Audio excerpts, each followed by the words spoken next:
आसा दिनै नैबे आम्बागाव एरियायाव डेभिडसन भवरा मेमरियेल होननानै हस्पिटाल मोनसे खुन्था गायसननाय जाबाय।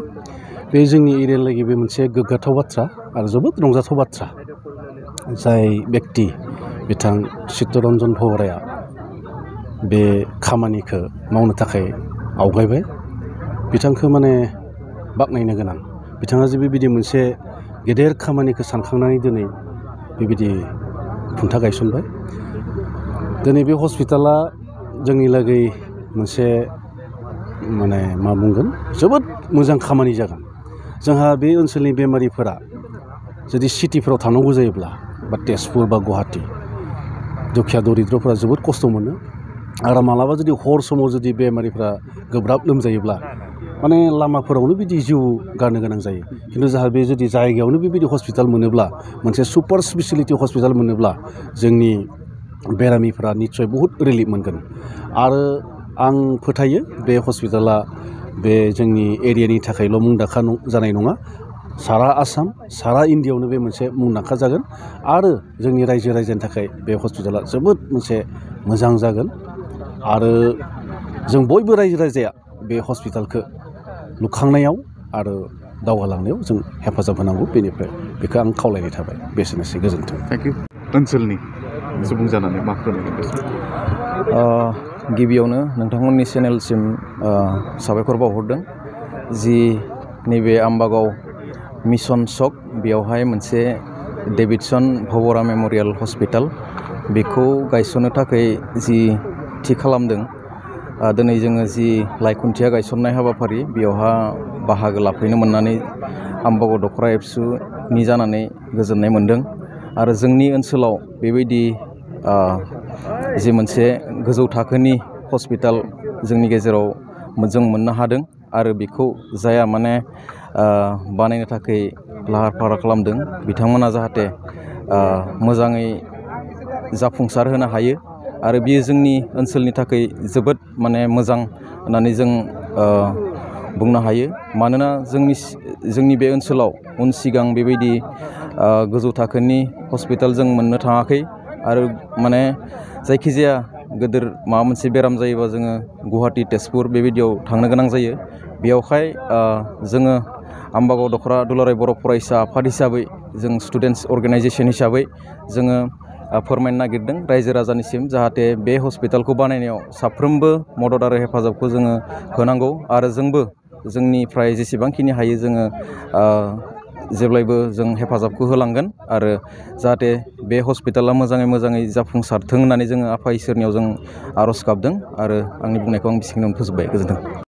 दिनैनि बे 16 एप्रिल बे दिनैनि सानावहाय आं मोनसे खोथा बेखौनो बुंनो सानदों जे जोंहा बे भब्रा सारा सिगांनिफ्रायनो बियो DFO लेभेलनिफ्रायनो समाज बिथिङाव बिराद मोजाङै बे खामानि मावबाय थाग्रा मानसि। आरो बिथांनि गोसोआ बहुत उदार गोसोनि मानसि आरोखि। बिथाङा एकदम गोग्गो गोसोनि मानसि। बिनिखाय बिथाङा जे बे खोथाखौ साननानै जे मावनो लादों, बेवहाय आंहा बिथांखौ आं जथेस्थ' धन्यबाद होनो गोनां बे खोथायाव। दा गतिके आं बिथांखौ मिथिखागौ जे जोंनि सुपार हस्पिटाल बेवहाय बानायनो थांनायाव बे मोजां खोथा। मानो होननानै बुङोब्ला जोंनि रायजो राजानि थाखाय जनहाधारननि थाखाय बेबायदि सानग्रा सुबुं रावबो गैया। बेबायदि थाखा फैसा गोनां मानसिया जथेस्थ' दङ, कररपति मानसि दङ, नाथाय रावबो आवगायबोआ। दिनै धरिलक बे मानब सेवानि थाखाय बिथाङा जे आवगायबोदों बेखौ आङो धन्यबाद होदों। आरो बिनि थाखाय आं बिथांजों लोगोसे सिगाङावबो लोगो मोनलायखानाय दाबो दङ। गतिके जोंबो BTR सेन्ट्रेल जग समितिनि जानानै जोंबो जेसेबां हायो बिथांखौ सहाय होगोन होननानै आंनि गोसोनिफ्राय मिजिंथिनाय दं।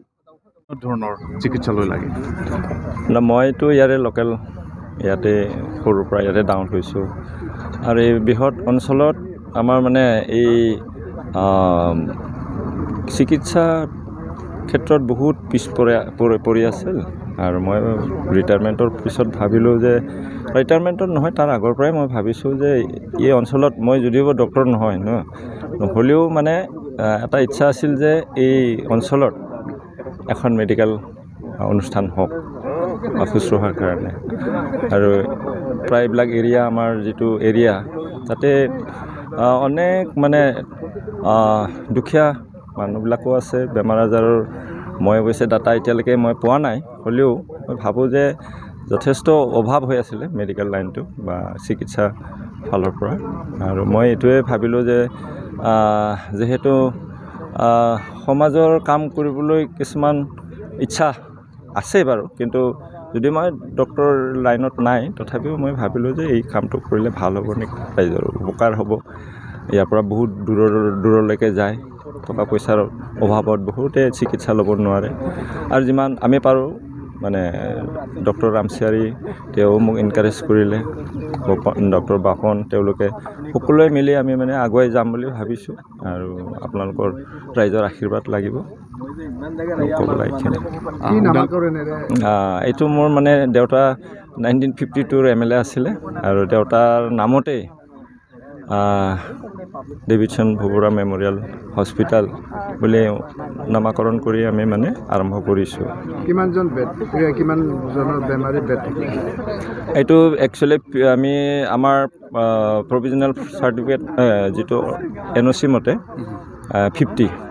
50 বেডেড হ'ব 50 বেডেড ইয়াতে মানে উন্নত ধৰণৰ আপোনালোকে চিকিৎসা আমি যিমান পাৰোঁ চেষ্টা কৰিম সকলোৰে সহযোগিতাটো লাগিব কিন্তু এটা কথা ওদালগুৰি হিচাপে মানে ইয়াত মানে কেঞ্চাৰৰ বেমাৰ আটাইতকৈ বেছি হয় ইয়াৰ কাৰণে মোৰ ডাটা হাতত নাই তথাপিও ভাবিছোঁ সকলো ফালৰ পৰা আমি ছুপাৰ স্পেচিয়েলিটি হস্পিটেল হ'ব যেতিয়া সেইবিলাকো থাকিব অনুষ্ঠান থাকিব ডক্টৰবিলাকক আমি যিমান পাৰে ভাল ডক্টৰে আনিবলৈ চেষ্টা কৰিম আৰু এইটো সমাজৰ কাম বুলি আৰু আগুৱাই যাম আপোনালোকৰ সকলোৰে আশীৰ্বাদ লাগিব ৰাইজলৈকে আহ্বান জনাব তেওঁলোকক আহ্বান মানে মোক যিখিনি পাৰে সহযোগিতা কৰক তেওঁলোকৰ ব্লেছিংছ লাগিব আশীৰ্বাদ লাগিব আৰু অকলে কৰা বস্তু নহয় এইটো বহুত ডাঙৰ প্ৰজেক্ট গতিকে সকলো ফালৰ পৰাই আমি আপোনালোকৰ ৰাইজৰ আমি আশীৰ্বাদটো বিচাৰিম সহায় সহযোগিতা লাগিব থেংক ইউ नोंथांमोना गावबा गावनि गथ'खौ सासे राफोद गेलेगिरि खालामनो गोसो दं नामा? रायजोआरि हादरारि हादर गेजेर थाखोसिम गेलेगिरि खालामनो गोसो दंब्ला नोंथाङा गोबाव दा खालामसै सासे राफोद रोंखा-राखा गेलेगिरि खालामनो थाखाय नोंथाङा जानजि खाफ्रादो आरो मुं थिसनहैदो